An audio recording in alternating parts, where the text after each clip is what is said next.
जय श्री राम, जय श्री राम। दोस्तों, अगर आप भी अपनी संतान से दुखी हैं, आपकी संतान आपका कहना नहीं मानती है या आपने अपनी संतान को सही से संस्कार नहीं दिए हैं, जिससे वो आपकी बात को नहीं सुनता है, आपको जवाब देती है और बात ही बात में आपसे झगड़ा करने लगती है, तो दोस्तों ये वीडियो आपके लिए ही बनाया जा रहा है। दोस्तों, इस वीडियो को अगर आप अंत तक देखेंगे तो ज़रूर आपको लाभ होगा और दोस्तों आपकी संतान ज़रूर आपकी बात को सुनेगी और आपका कहना मानेगी। तो दोस्तों आइए चलते हैं, वीडियो को आगे बढ़ाते हैं। पहली बात दोस्तों ये कि अगर आपने अभी तक मेरे चैनल को सब्सक्राइब नहीं किया तो मेरे चैनल को सब्सक्राइब कर लें और वीडियो को ज़्यादा से ज़्यादा शेयर करें, जिससे और लोगों को जानकारी मिले और उन्हें इसका लाभ मिले। तो दोस्तों आइए बताते हैं आपको। जैसा कि हमारे बाबा गोस्वामी तुलसीदास जी ने रामचरितमानस में लिखा है कि प्रातःकाल उठकर रघुनाथा, मात पितय गुरु नावै माथा। कहने का अभिप्राय ये है दोस्तों कि अपनी संतान को शुरुआत से ही ऐसे संस्कार दें जिससे वो आपकी बात को माने। उसके लिए दोस्तों करना क्या है आपको? सबसे पहली बात तो ये है दोस्तों कि आप अपनी संतान के लिए टाइम निकालें। सबसे मेन चीज़ होती है समय। दोस्तों, हम और आप अपनी संतान को समय नहीं दे पाते हैं।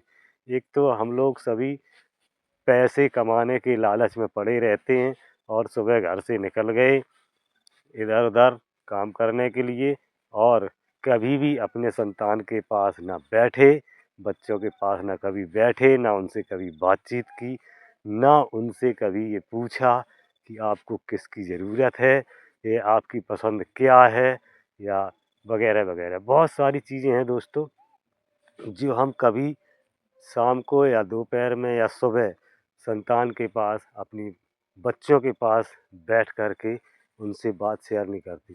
दोस्तों, पैसा सभी लोग कमाते हैं और जो भी धन कमाते हैं, इकट्ठा करते हैं, वो सारा धन पैसा हम सभी लोग अपनी संतान के लिए ही तो करते हैं। जब संतान ही सही नहीं है, कहा गया है कि पूत कपूत तो का धन संचय, पूत सपूत तो क्या धन संचय। जब पूत ही कपूत निकल जाएगा तो धन को एकत्रित करने से क्या फ़ायदा है। या पूत अगर सपूत है तो धन संचय करने की ज़रूरत नहीं है, क्योंकि वो तो धन को बहुत सारा कर सकता है। इसलिए दोस्तों सबसे पहली चीज़ यही है कि अपनी संतान को चरित्रवान बनाएं, संस्कारी बनाएं। उसके लिए दोस्तों पहली चीज़ ये हो गई कि आप बच्चों को समय दें।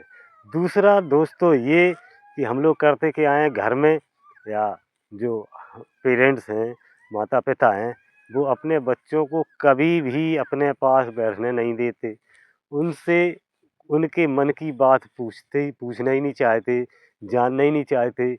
अपने काम में लगे हुए हैं या आजकल तो मोबाइल का ज़माना है, तो मोबाइल पकड़ के बैठ गए, इधर-उधर से आए शाम के, मोबाइल को ले लिया। ना उनसे कभी कुछ पूछा, ना उनसे कोई बात की, जिससे हमें कैसे पता चलेगा कि मेरी संतान किस ओर जा रही है। दूसरी चीज़ दोस्तों, आज की दुनिया में सभी लोग अपने बच्चों को पढ़ाने के पीछे पड़े हुए हैं। मैं ये नहीं कहना चाहता हूँ दोस्तों कि बच्चों को पढ़ाएं नहीं, बच्चों को पढ़ाएं, लेकिन बच्चों को उनकी रुचि के अनुसार पढ़ाएं कि उनकी रुचि किस क्षेत्र में है, किस क्षेत्र में वो जाना चाहते हैं या क्या पढ़ना चाहते हैं।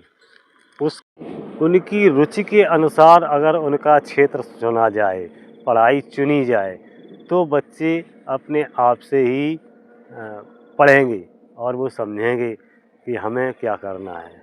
लेकिन दोस्तों हम लोग एक अननेसेसरी उनके ऊपर दबाव डालते रहते हैं। स्कूल से आए, तुरंत खाना भी नहीं खाने पाया कि उनको कोचिंग वाले सर आ गए, वो कोचिंग में लग गए, जाके कोचिंग से छूटे, होमवर्क में लग गए।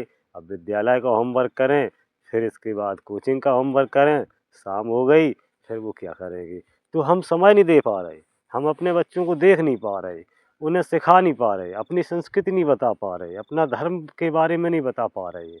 जबकि और धर्म के लोग सारी चीज़ें ये बता रहे हैं।